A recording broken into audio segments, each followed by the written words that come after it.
Good morning, Lethbridge. Miss Simone here. Hope everybody's had an awesome week and coming up weekend. It is January 8th. You will be able to have us live, at www.jessfm.ca or download us on Google Play, as well as we are connected to YouTube. So definitely check us out.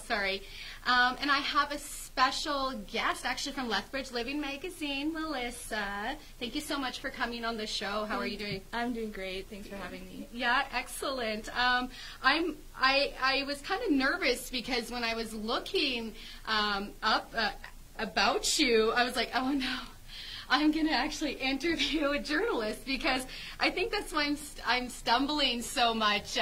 You don't want to say the wrong thing, or you don't want to make sure you say the right thing. So tell our viewers, everybody obviously has seen the Lethbridge Living Magazine out. It's actually, it's a great reading material when I'm out at one of the local restaurants where you have this, and just to see exactly what goes on in Lethbridge and all the new restaurants and the people that a lot of people in the community don't know about. Mm-hmm. So tell us exactly what is Lethbridge Living Magazine. How long has Lethbridge Living Magazine been around for? Well, this year is the 25th anniversary of Lethbridge Living Magazine, which is really special for us.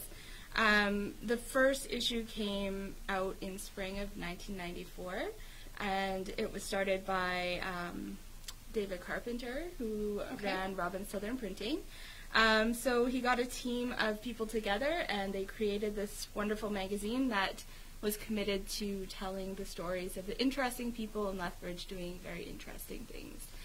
And over the years, it's switched ownership a few times, and our current publisher, Dana Inkster, bought it about a year and a half ago. So it's been kind of a work in progress, not only just to honor the history of the magazine, but also to do things a little bit differently. Yeah, I think just like how Lethbridge has evolved so much, so does the magazine have to, in a lot of ways. And it's interesting because there's always something to talk about. As much as Lethbridge is such a small city, there's new people, there's rising stars, there's innovators. And Lethbridge Living Magazine is great place for people to be recognized for that as well. Absolutely. I mean, we look for, everybody has a story, and it's just looking for those things that spark something within you that you can share with the community. Yeah. How exactly, what is the mix of articles you have in here? Is it food? Is it local businesses? Is it people that have made an impact in Lethbridge? Absolutely. It's all over the map. So we have a few sections that are kind of dedicated to, say, food, our living cuisine section, which we feature Giran 55 in this winter edition. Oh, nice. They have done an amazing thing within this community in helping Syrian women gain employment, and they're trying to grow their food catering business that way. We also have a humor section. So coming up in our next issue, watch for something on Good Times, the new comedy club that's opened up here. I heard so much about that. I heard it's such a great place to go, and I think it's important for Lethbridge to have that, because I don't think we've really had a comedy club. We've had when Blarney Stone was open, we had the stand-up comedians come there on, I think it was a Thursday or something, but either wise, I think this is great because it shows local talent as well too, and I think it gives that window of opportunity for people to just go up, do stand-up comedy because they love doing it, or actually make a career out of it. So it's amazing. Do you know much about the comedy club? Well, I did get to go. I was very lucky to go on opening night. Oh, nice. So it was a packed house.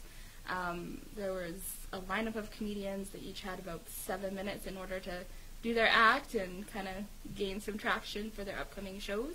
So I found it was a really fun experience and a good night out. I think so too, especially for us older people. There's very limited places where we can go. You know, like walking into a place, I feel like I'm everybody's older mother, you know, at some point. So, and it's something different. You know, that's what I love about Lethbridge is because they're art and there's culture. There's always something going on. And, you know, last weekend I had Clara Pindaloo from Celebrate Downtown, and she was amazing at explaining and telling people there's more to our city than what people think there is. What is your favorite thing? Why did you decide to go into, obviously it's a job, but why did you decide to go into the Lethbridge Living magazine and wanting to be an editor? Was there some sort of passion that kind of led you to the magazine? Yeah, it's kind of a long story, I guess. It started when I was young, and I had a passion about writing, and I always wanted to become a journalist, but I never really had the courage to pursue that when I graduated, because I think traditionally you're told that if you're an artist or a writer, be prepared to do something else because you're not going to make any money. Yeah. So I ended up in the working world for quite a long time, and about 7 years ago now, I think, about 7 years ago, I had taken a creative writing course at Lethbridge College, and it just kind of reignited my passion for journalism and telling stories. So I took a leap and left a really great job and went back to school. You're so brave. That's awesome. It was scary because I was obviously a mature student in a sea of 18 and 19-year-olds, but it was a great experience, and I wouldn't ever change it. It's great that you chased your passion, and I think, you know, when we get older, like I was a late student too, you know, like older adult, and it was kind of nerve-wracking because, you know, people and how the school system has evolved, right? And that nervous, like, are people looking at me wondering, like, who's this old bag sitting in this class? Doesn't she know this stuff already? You know what I mean? That's in my head, right? But I'm my worst critic anyways. But, and fast, like, my typing, like, I was embarrassed even trying to type you on Messenger because I was like, should I put a period here or a punctuation? Yeah, and I think kudos to you for doing that, and for the college to actually have a program and a class to do that. Do you oversee everything? Like, do you proofread everything? Are you the one that's responsible to decide what articles go out? Yes, as the managing editor, I do get to decide kind of what stories we put in each issue. I can edit all of the stories that go in. But we're a very small team, so there's our publisher, Dana, myself, and we have a sales manager, Hannah. But we also work with local freelance writers and photographers.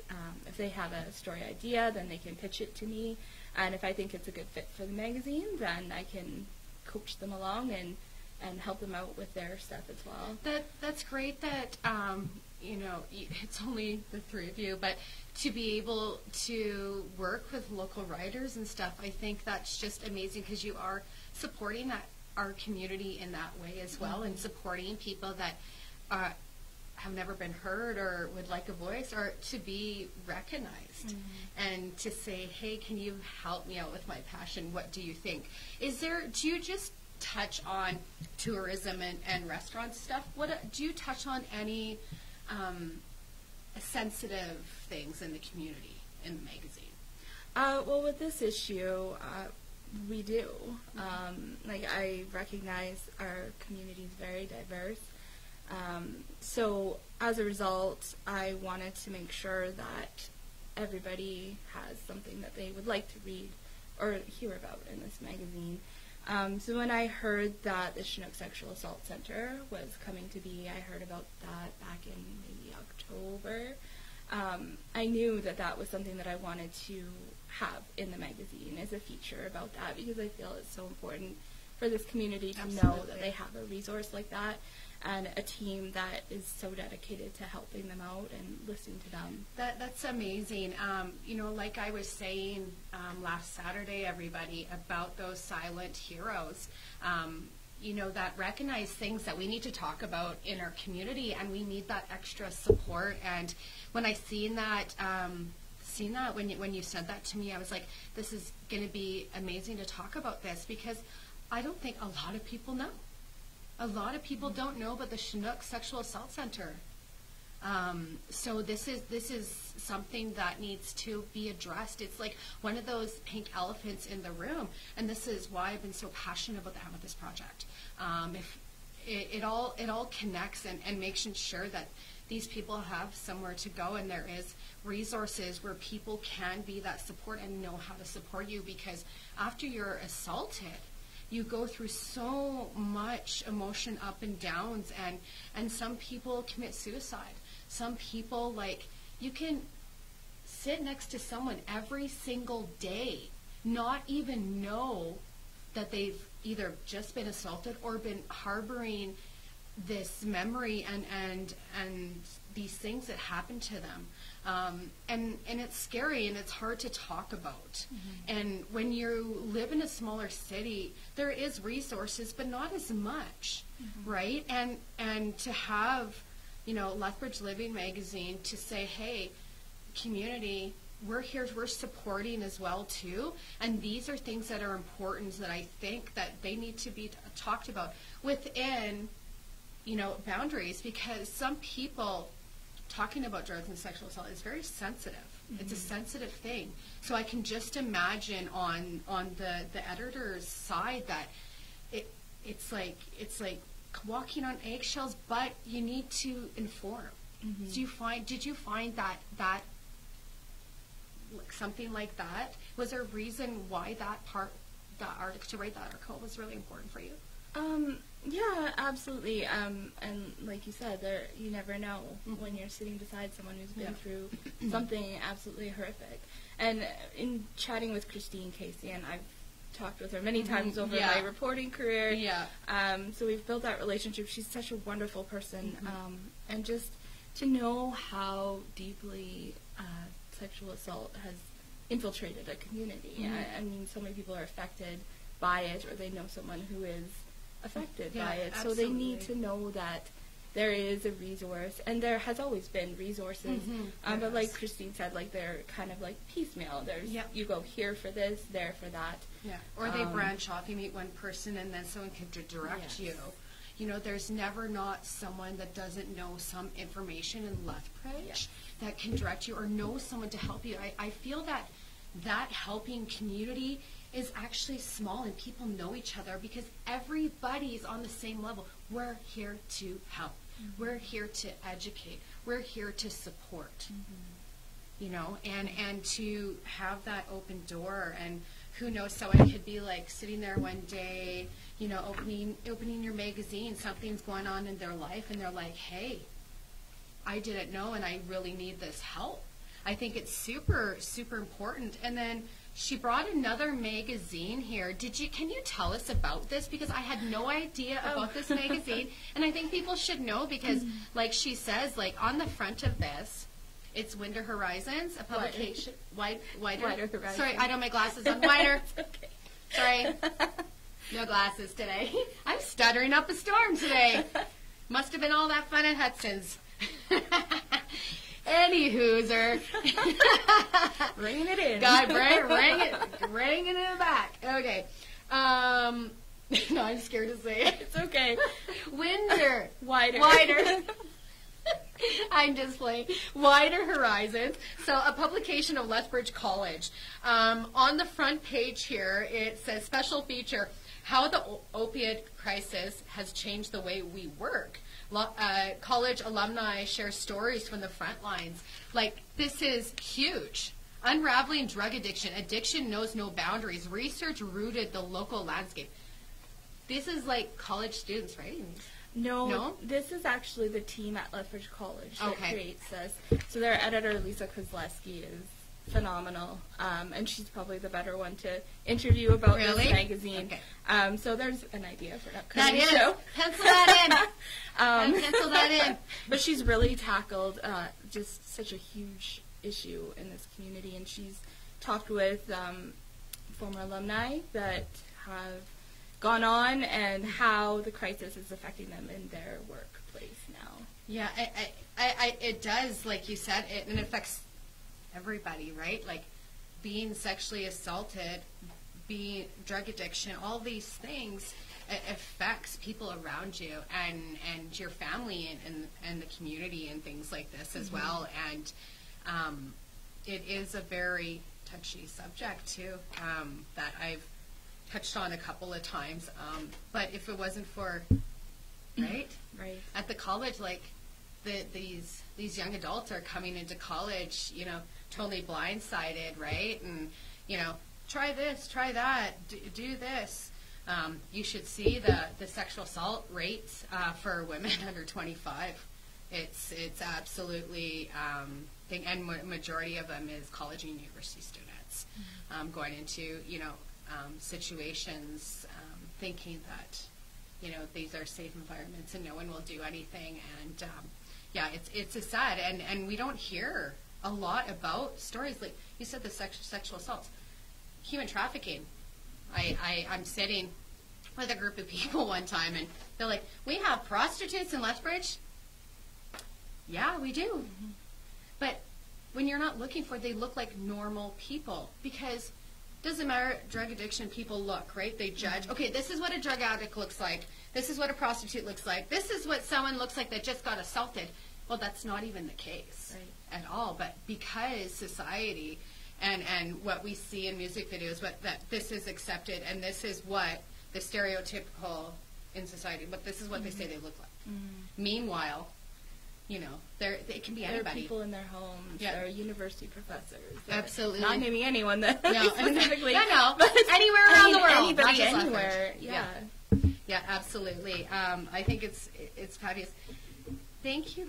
Oh, so I just wanted to mention that Wider Horizons, I brought it in because they are our good friends over at the Lethbridge College, and we bundle our magazine with them 4 times a year. So it's really great when you pick up a copy of Lethbridge Living that you actually get 2 amazing magazines that are focused on this community and the stories that are out there. So I think that's how often does this come out? I believe it's quarterly. Quarterly? So, Lethbridge Living comes out 5 times a year, Okay. so we bundle with them 4 times a year. And you said you were a journalist for 3 years. What made you change from that into the Lethbridge Living magazine? So I started actually when I graduated from Lethbridge College. I took my print journalism major there, and in that time I had to complete a practicum. So I was actually 5 years ago. I was actually fortunate enough to complete my practicum with Lethbridge Living, and Jen Schmidt-Rempel was an amazing mentor. So after that, flowed into it. Yeah, well, sort of, not quite. They gave her a hard time. It was a challenge because after I graduated and completed my practicum, I didn't have a job lined up, and I wanted to stay in Lethbridge. I was born and raised here and passionate about this community. I didn't want to have to move away. So it was actually like about 2 or 3 months that I was just like, oh my god, I did the wrong thing. I shouldn't have done this. I'm never going to find a job doing what I love. But there was a posting at the Lethbridge Herald, so I had applied for that position as a reporter, and I was lucky enough to work with them for 3.5 years. So it was very different, newspaper and magazine. I can just imagine. But also the same. I mean, writing for a daily newspaper is a challenge in that you have to be fast, you have to get your facts quickly, you have to double check everything, make sure. Kind of put on the spot? You are put on the spot, absolutely, because you put out a newspaper and then the next day you put out a brand new newspaper. So I was lucky enough to do that for 3.5 years and really get to know a lot of the amazing people in this community. Kind of open those doors to like research and everything like that. And I think you seem like such a person with so much passion for their community, and I think that is so important to share the story and to be a journalist so you can share with the community. I can just imagine you do have difficult times as well, right? And you want to speak the truth, right? And there's, like we said, there's always going to be someone that's going to say something opposite than your article or things like that. So kudos to you for having such a a big backbone for that. With the was it hard to transition from doing that to Lethbridge Life magazine? Well, there was about there was about a year in between. So I left the newspaper in January of last year, and I started working at the Lethbridge Chamber of Commerce, just doing events. Nice. Essentially, it's really important for me to continue to grow and to learn and to stretch your limits. So absolutely. When I left, put your neck out sure. too, right? Right? And really put your neck out there too, and take a risk. Absolutely. Like that's amazing because you're like, this could sink or swim. But this is Sure. what's happening, Lethbridge. Well, we're swimming so far, so Like, So I started Lethbridge Living in November. I was really lucky in that Dana reached out to me and said, "Hey, I need a managing editor, and I want it to be you." Aw, So that that's meant such a an lot honor to too. me. Absolutely, but I'm sure that you put your work in, and you seem like a very dedicated, passionate, hardworking person. So I'm really excited for you to tell us about this 25th anniversary. What stories, like what kind of things do you have for Lethbridge for this 25th anniversary? Well, in our winter issue, so we always have interns from the U of L that help assist us. Okay. So they have created a 25th anniversary logo for us. Beautiful. Ooh, pick up your logo. And in addition, the cover. I have to talk about the cover because it is just so incredible. We worked with an artist. His name is Dryden Roche. I hope I pronounced that right. And he actually commissioned that as a gift for someone, and our publisher chased after him and said, "Hey, we want that for our cover." It's really beautiful. Like he did a great job, and it's amazing. Yeah. It's very simple, detailed. He brought in so many aspects of Lethbridge to the forefront here, literally, because there's Fort Whoop. I believe he's going to make some prints available later on, too. So he's just, very talented. He used to live in Lethbridge. He's now in the UK, but he wants to come back, is from my understanding. How dare he leave us? But he wants to come back, so that tells you how much exactly. Lethbridge stays in your heart. Lethbridge is amazing. Just saying, as much as anybody's rolling their eyes at home at me right now.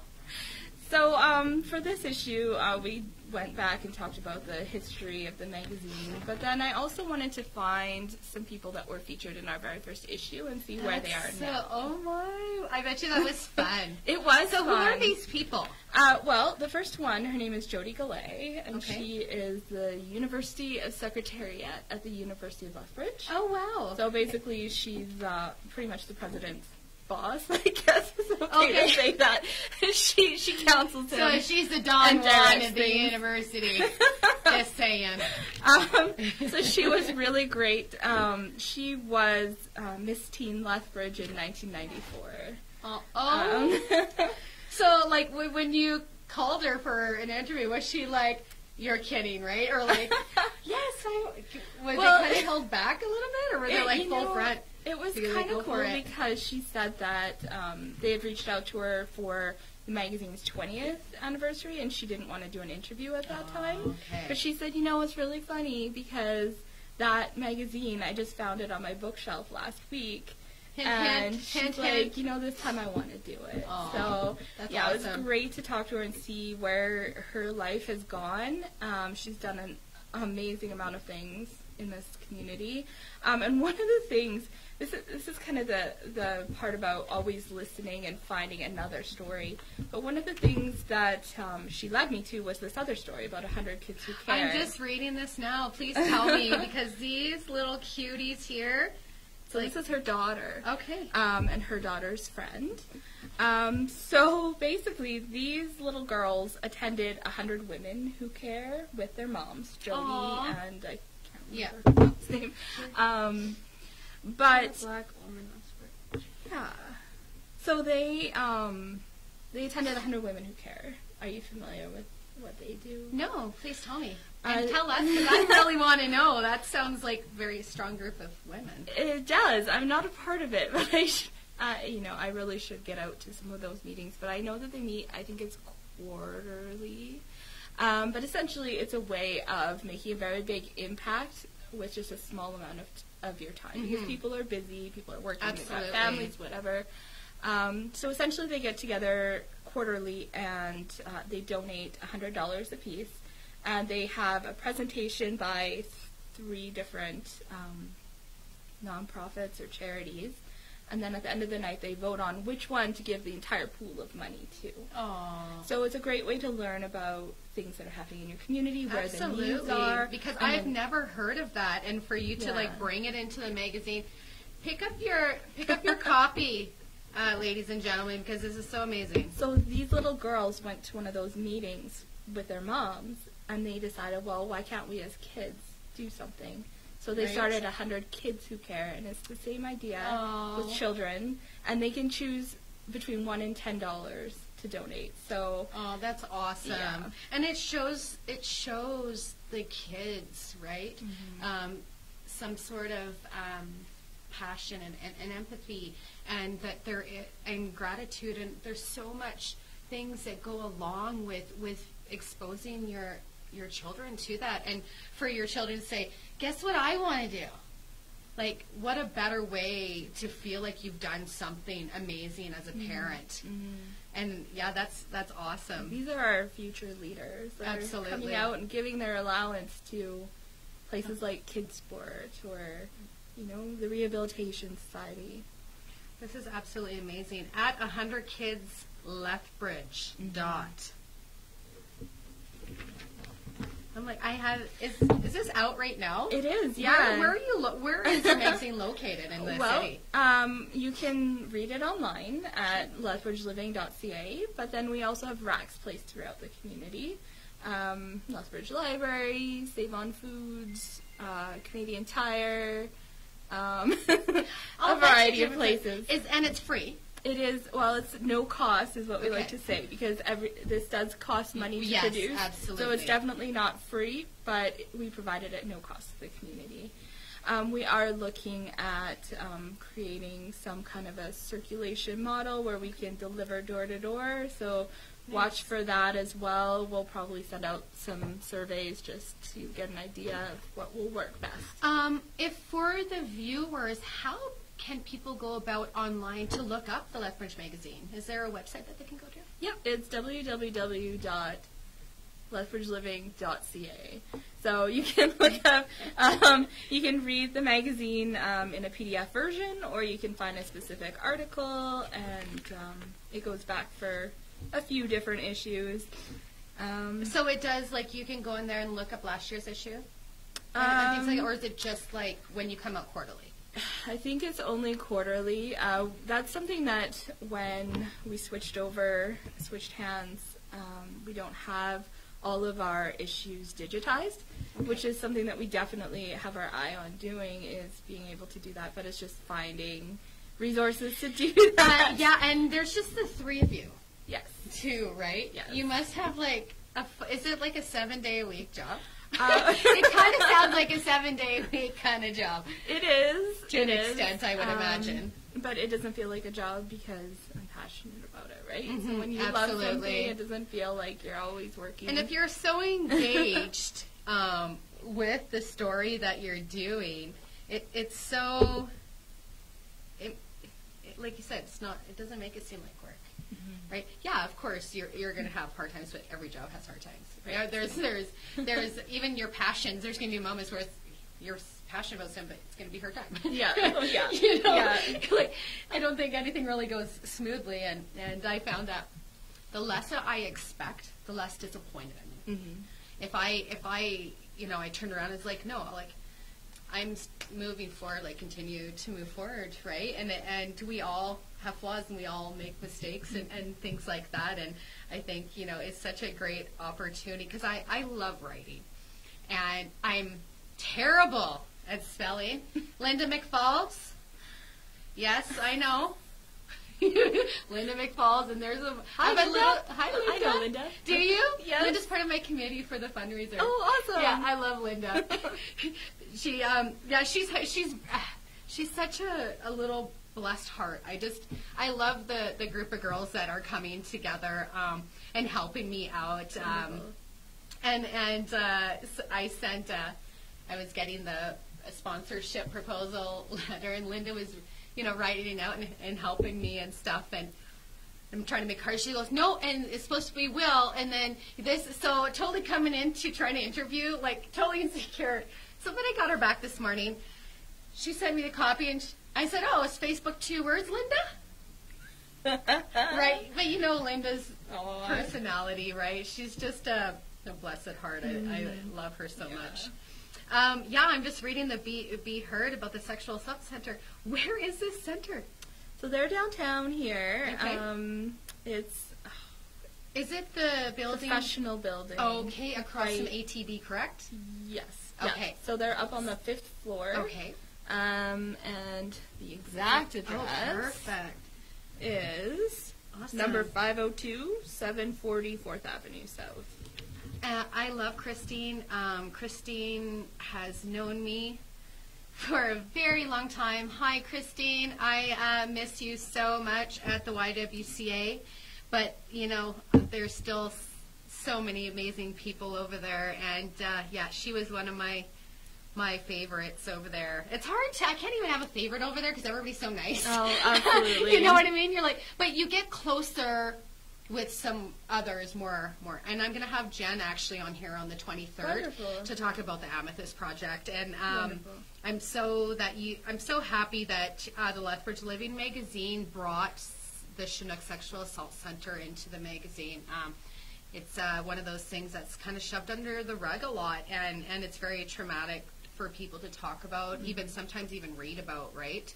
But just to let everybody know, the Chinook Sexual Assault Center is located, address 502 740 4th Ave South. Office hours are from 8 to 5, Monday to Friday. You can book on weekends for appointment. The website is www.csaclethbridge.ca. I just thought I'd share that information because there could be someone out there that you know of, or not at all. Just to have that information, you never know what happens. I think it's super important that our community knows that there's this center there, that there is somewhere to go. I guess it says here, counseling, crisis support, court support, advocacy, education, resources and professional development. Healing starts with believing, and it's such a strong message for that. Absolutely. One other thing is that they open their doors to everyone, no matter your age or gender identity, which I think is really important. Absolutely. Yeah, it even says here, we serve everybody, men, women, children, LGBTQ2,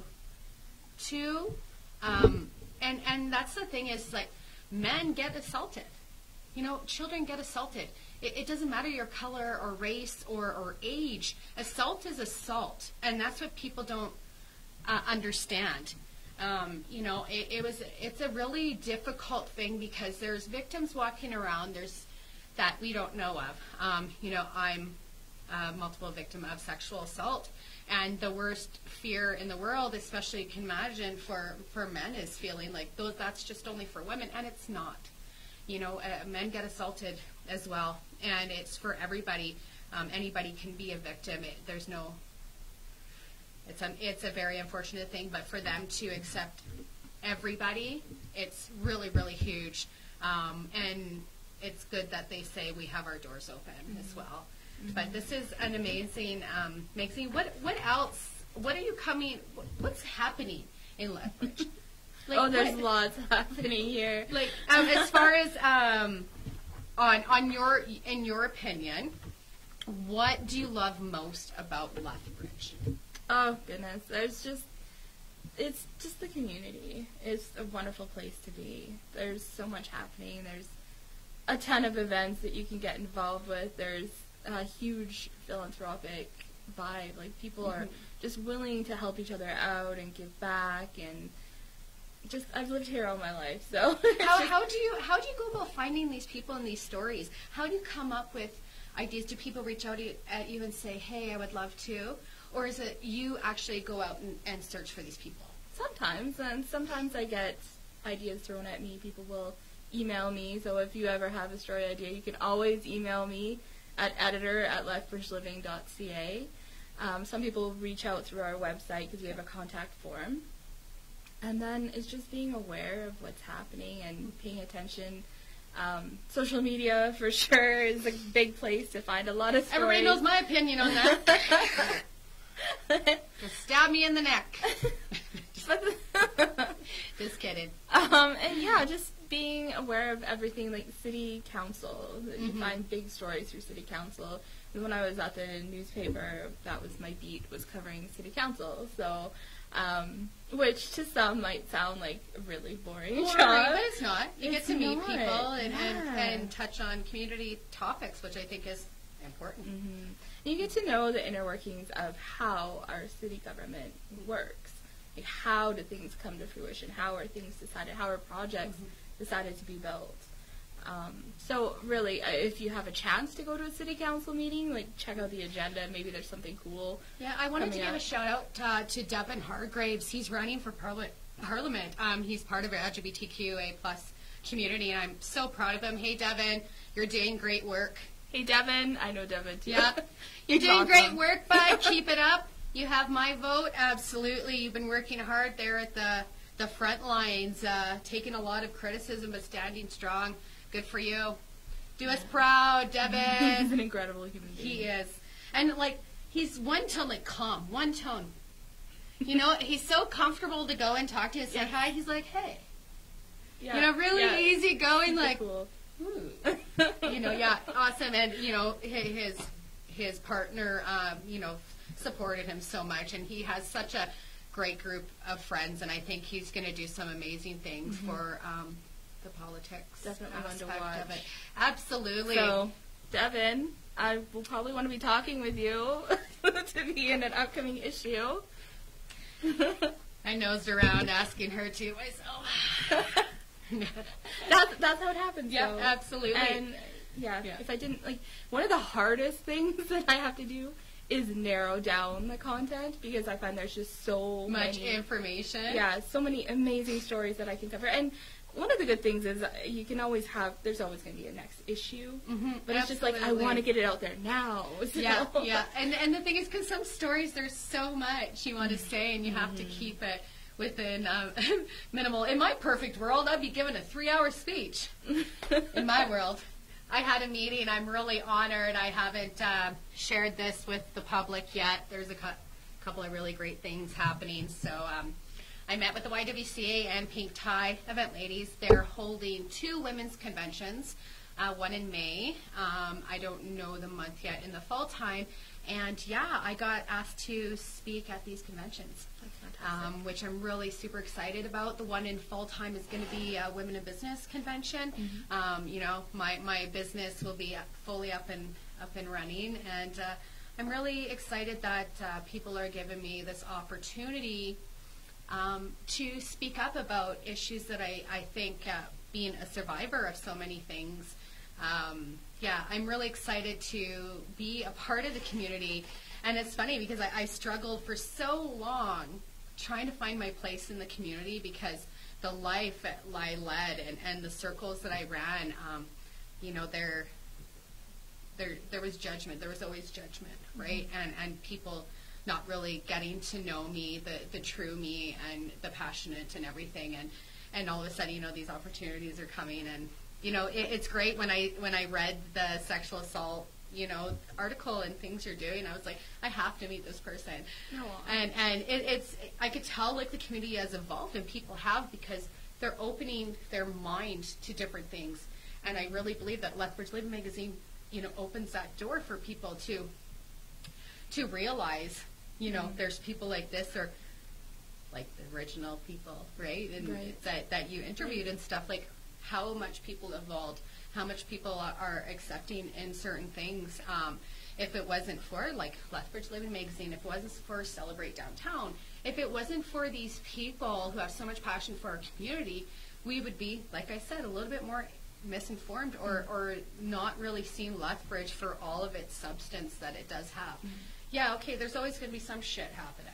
There's always going to be some bullshit. There's always going to be something happening. But you know what? Sometimes we don't we don't have that control to change what we don't like. We can support each other and fight for any progress of positive change, right? And I think it's important to get that message across.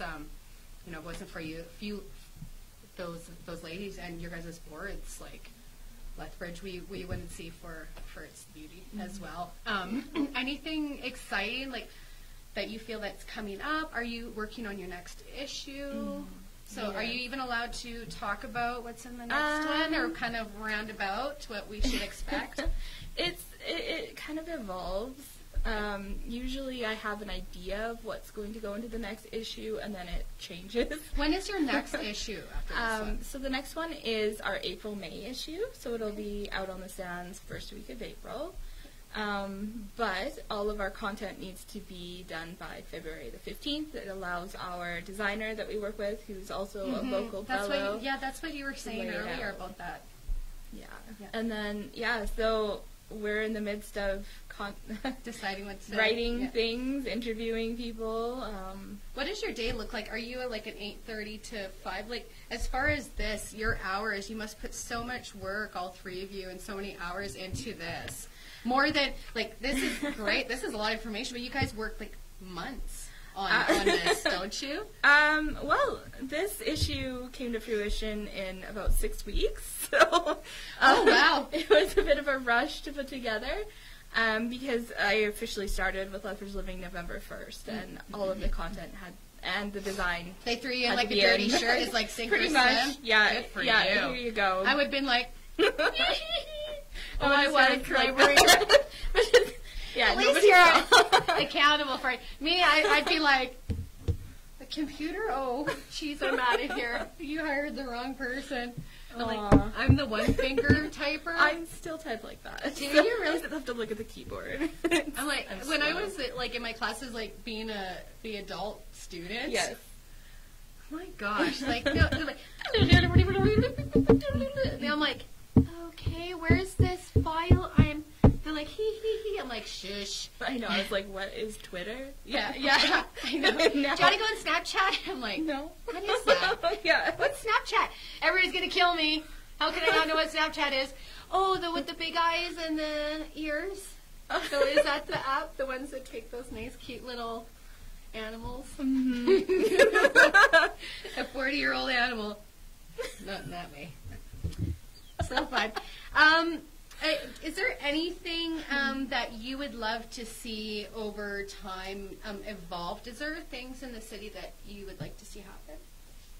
In your personal opinion, like I talked to Clara and she's like, love to see a hotel, some new apartments, or things like this. As part of your community, what kind of things would you love to see the community grow at?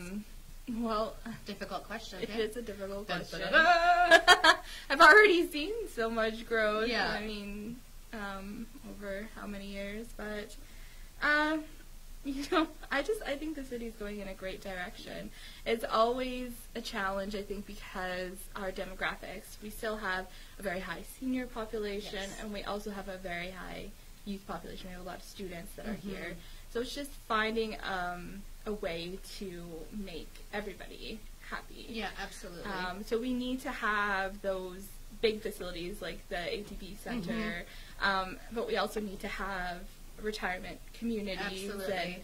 And, it's just finding a way to balance it. out. To balance it both. Because you can't make everybody happy. Right? Exactly. So, do you? Sorry to interrupt. Do you go and do when new restaurants open and things like that? Do you guys go interview them and things like that? Do you bring a lot in? Any restaurants in here as far as that, or new businesses that opened? Or do you just kind of stick to the community stories? We stick to the community stories. Definitely, there's the mix between editorial and advertising. So Hannah's the one who deals with all of our advertising. So she is the one that's on the ground running and going into new businesses. So the businesses can put ads in here? Absolutely. Oh, okay. Yes. If any local businesses in town would like to put an ad in Lethbridge Living, get a hold of these beautiful ladies. So Hannah's look how email. big, boom. 94.1 and the bridge. Just do her up. Yes. It's awesome that they get supported too, right? You guys put them in there and things like that for people. And there are advertisers that have been supportive since day one. That's awesome. That still advertise to this day. So we are so thankful for them, because without them, we wouldn't still be here. Yeah, exactly. And that's a good example is the community coming together as well. But I really, really appreciate you coming on the show, and I hope to have you back. I hope it was too uncomfortable. I was nervous, Lethbridge. Interviewing an editor. Sink or swim. Thank you. That's how you do it. Yeah, exactly. Thank you so much, Melissa, for coming in, and Thank please, you. I hope to come back again. I will, for Awesome. sure. Okay. Have a great day. Bye.